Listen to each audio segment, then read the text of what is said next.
All right, guys, Neely Henry, here we are. Bassmaster Elite Series, Gadsden, Alabama.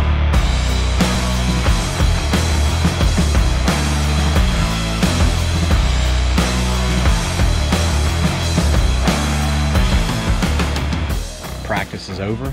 We hope to go fishing tomorrow, but we'll see. A lot of flooding, changing conditions.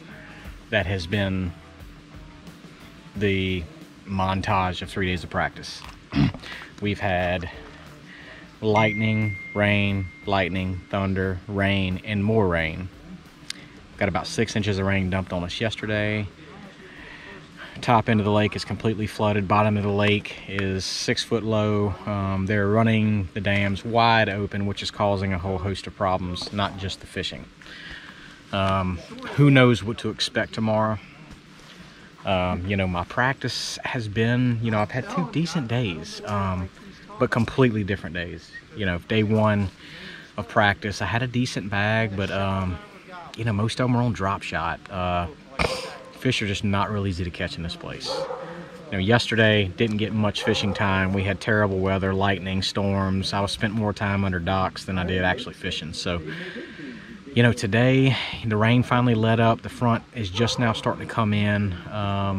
Cloudy, windy, and fish ate today for me. You know, I found some schooling fish early. Hopefully those will bite for me. Then I was catching them on top water, whopper plopper, later in the day. Tomorrow, completely different conditions. Front's gonna move in, gonna be cold in the morning, high pressure, high bright skies. We have not had those conditions, not even close. So, you know, would not surprise me if tomorrow I have to try to figure them out again, catch them a different way. Gotta fish instinctively, gotta fish smart. So let's see what happens, guys. Day 2 tomorrow, Bassmaster Elite Series here on Neely Henry. Boat number 25, first boat in the second flight, 2:20 check-in. We're taking off at 5:40. Hopefully we go tomorrow. I think we will. Let's go get them. Dream big. All right, guys, it's the time for another segment of Ask the Pros. Here we are, Neely Henry, Alabama. Today was supposed to be first day of the tournament, but instead, 6 inches of rain, stuff's flooded. We get to sit home today. So, it's May, guys. Most of the country, fish are now starting to turn post-spawn, and that can be a humbling time of the year to fish. We all know that. So, I want to ask all the pros what their bait of choice is for post-spawn and why. This may help. So I'll start off with my favorite. Would be buzzbait. I like a buzzbait. I like to throw it on a toad. This time of the year, because a lot of the shad are starting to spawn as well. I really like a buzzbait. Now, really, in my mind, post-spawn, there's really 2 parts of it. I think there's the immediate post-spawn when you have a lot of fry garters, and that's typically the time of the year a lot of the shad start to spawn too. And then there's that 2 or 3 weeks after the big spawning periods that the fish really start feeding up. So you could probably approach that 2 ways. So buzzbait, this time of the year, water temps are perfect for it. A lot of fry garters. And you put a buzzbait over fry garters, a lot of times they'll eat it. You can catch some great big post-spawn fish this time of the year. So that's me. So we're gonna ask John Cruz, Ed Lochran, Brian Schmidt what their favorite is. And I'm gonna go, look, I travel with these guys, know them very well. Hadn't talked to them, but I'm gonna try to guess what they are. I'm gonna say John Cruz is more than likely gonna be a quiver, probably Nico rigged. I'm gonna go out on a limb and say Ed Lochran's gonna be a drop shot. And I'm gonna guess Brian Schmidt's gonna be swim jig. Probably the little Schmitty. It's his signature swim jig. Let's see if I'm right. Let's go ask him and find out. All right, guys, John Cruz next. So let's ask the man himself. Here we are, John, Neely Henry. May. In a lot of the parts of the country, these fish are starting to get post-spawn. And I was describing earlier, there's kind of 2 stages of post-spawn. You know, once immediate post-spawn, right, a lot of fry, and then there's that month or so later when those fish really start feeding up. So you come to a lake you've never been to before, you know they're post-spawn, what's your go-to? Yeah, I'm gonna go with immediate post-spawn, because the post-spawn is almost summertime patterns. But it's too easy to go missile baits. I could have gone 48, I could have gone quiver, I could have gone D-bomb, like just on and on and on. Too easy to go missile bait. So I'm gonna go outside of the box, something It's a big fish bait, and that is a top water walking bait. I was gonna go Spro Frog, but not every place has grass or is applicable for the frog. So I'm gonna go top water bait, walking bait. This is a Vixen. The Spook is very good. Any of those kind of baits. 30-pound Sunline is the line. You can cast it a mile. I really like that.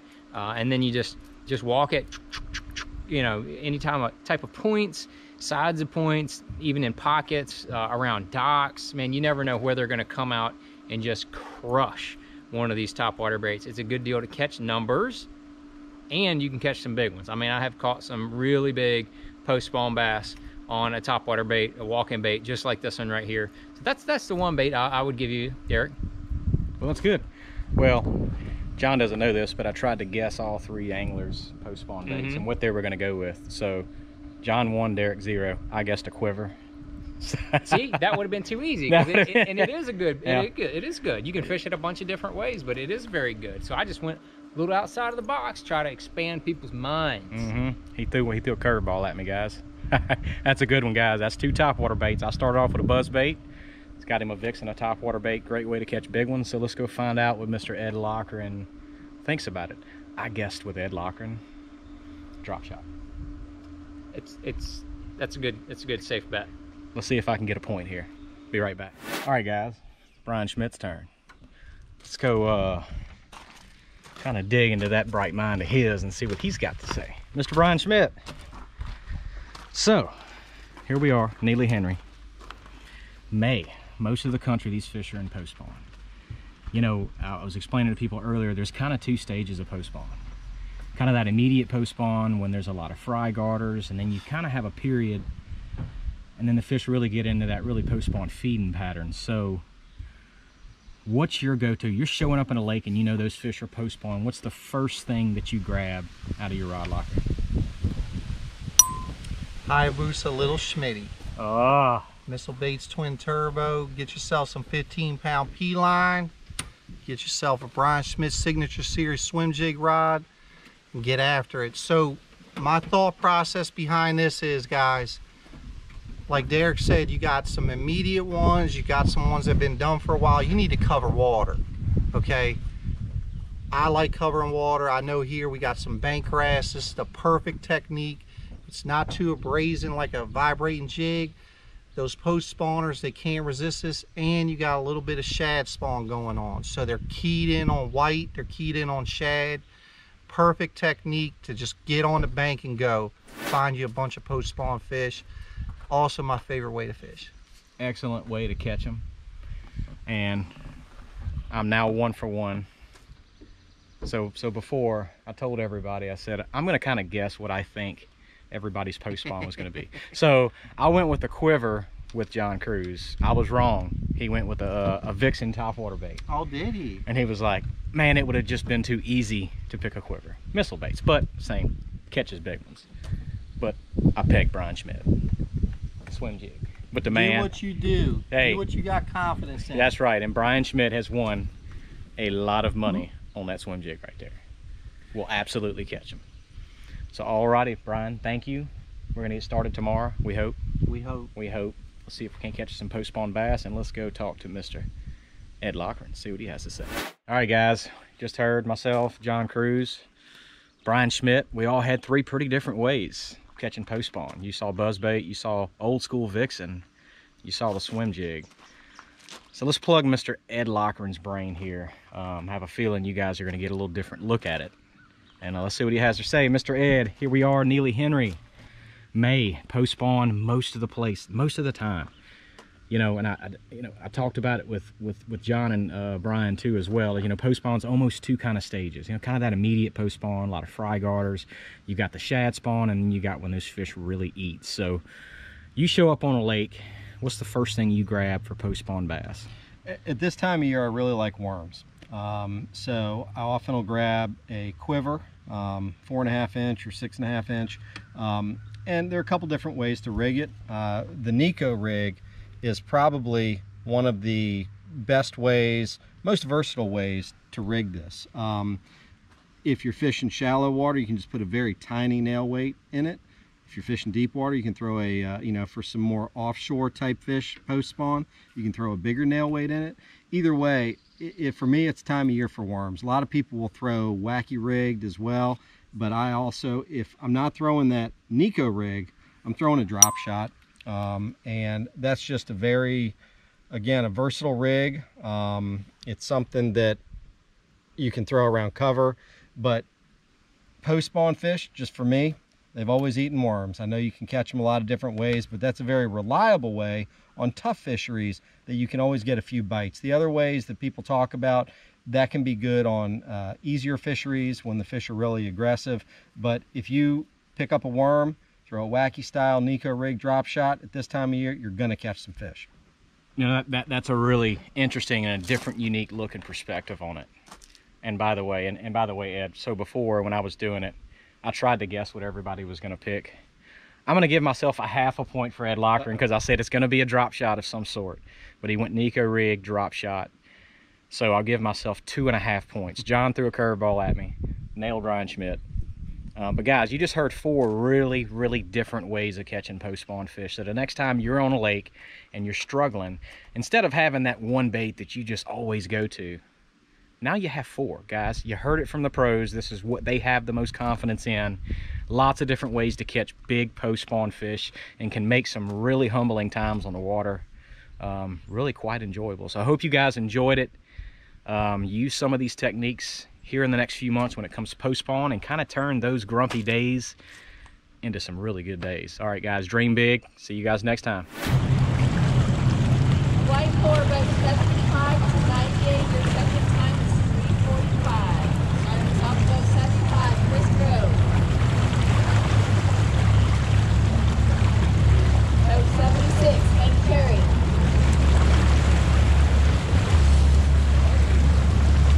Boat 77, Steve Kennedy.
Can't catch them.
All right, guys, day one is in the books here at Neely Henry, Bassmaster Elite Series. 9 pounds even. Good enough for about mid-pack. 54th. Man, they caught him today. Man, these guys are good. I did not. Got to go out tomorrow. I had a good game plan today. Did not execute. You know, had a chance. Had a pretty good bag today. Just seems like it's plagued me this year. You know, I got to keep my head down and keep grinding and keep fishing, and it's going to happen. You know, I need a clean day on the water. A clean day on the water today would have put me up there quite a bit. You know, these spots, and, you know, lost a couple on jerkbait, drop shot, as you guys saw. You know, this morning we started off on a point. You know, I was sharing it with 2 other boats. You know, I did actually end up catching 3 there. Bounced around to some other stuff. You know, got some top water bites in practice, some good ones in an area. So went back in there, ended up drop shotting a few fish, lost a couple on it. Drop shotting my best fish, 2 3/4. And then picked up a jerk bait on a point, and yeah, I caught one of them, broke one off for whatever reason, and then one just came up and spit it. So, you know, look, I have a good game plan. I'm in the right areas. The fish are there. I just have to execute better. That's on me. It's just, I have to execute better. So let's go day 2 tomorrow.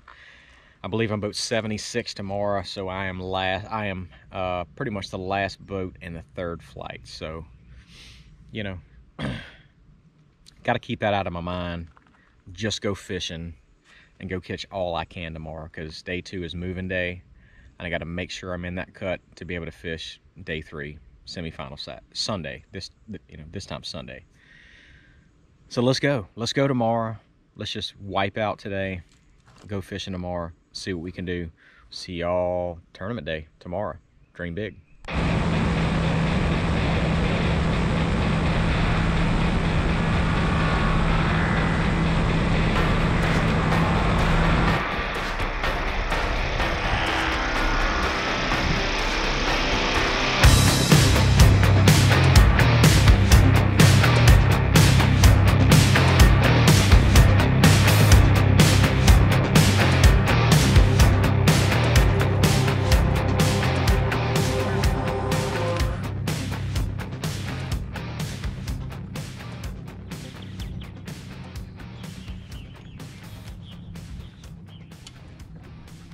bug.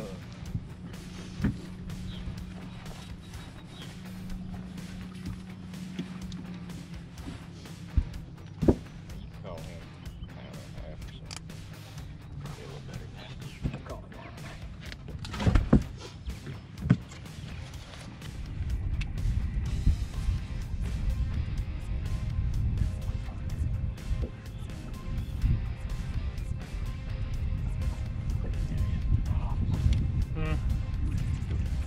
rock stop. That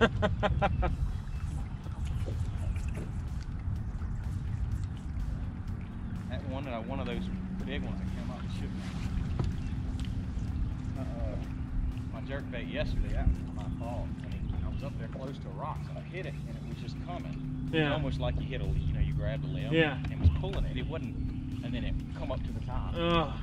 My fault, because I thought I had a limb underneath the water. That was a big. Yeah. And I did that. That was my fault.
Putting on one time.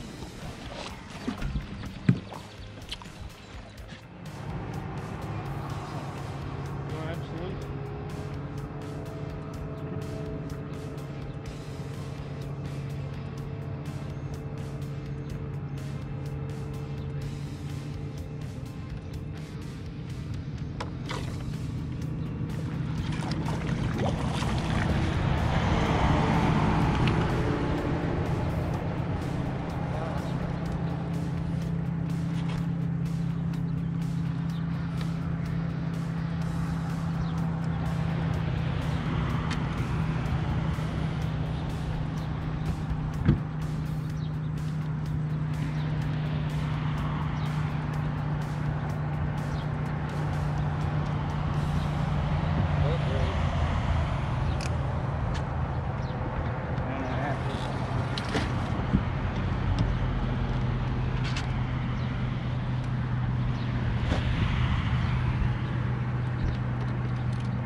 Sure he will. I got a 1 pounder.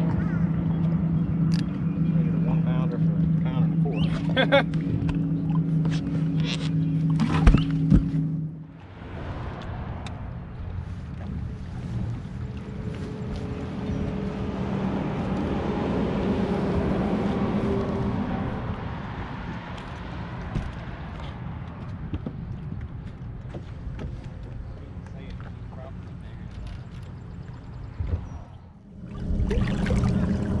At least I got 7 pounds.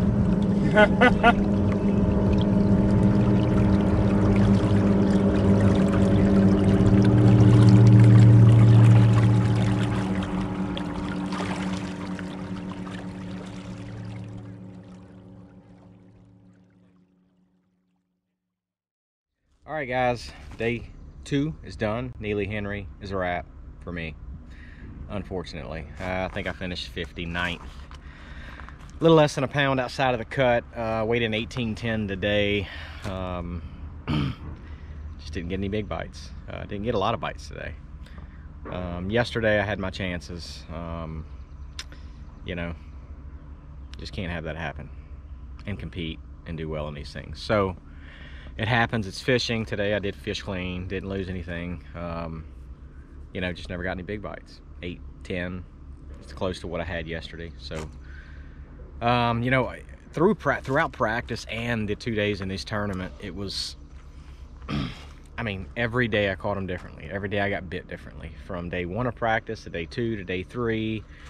You know, I was drop shotting some, and went on to you know, in practice, and got some really good bites on a whopper plopper on top water Wednesday. We had the conditions for it. Windy, cloudy, pre-front, and then of course they never touched it during the tournament. So day 1 of the tournament was a jerk bait and a drop shot, docks, secondary points. A lot of my practice was on main lake points, but that all got really muddy and high. You know, and today I stayed, you know, I put in a lot of time in the area that I'd been in, expanded on it some, caught some fish, ran a lot of new water today, and I just could never get a big bite. So anyway, Neely Henry's done. It's behind me. Let's go. Guntersville is only a week away, so it's time to start getting ready for that. Tomorrow is Mother's Day, so I'm going to drive home tomorrow and spend a week with the family and then get back at it, because Guntersville, I want some redemption. All right, guys, thank you guys for watching. Appreciate everybody for watching this. Dream big. See you guys at Guntersville next week.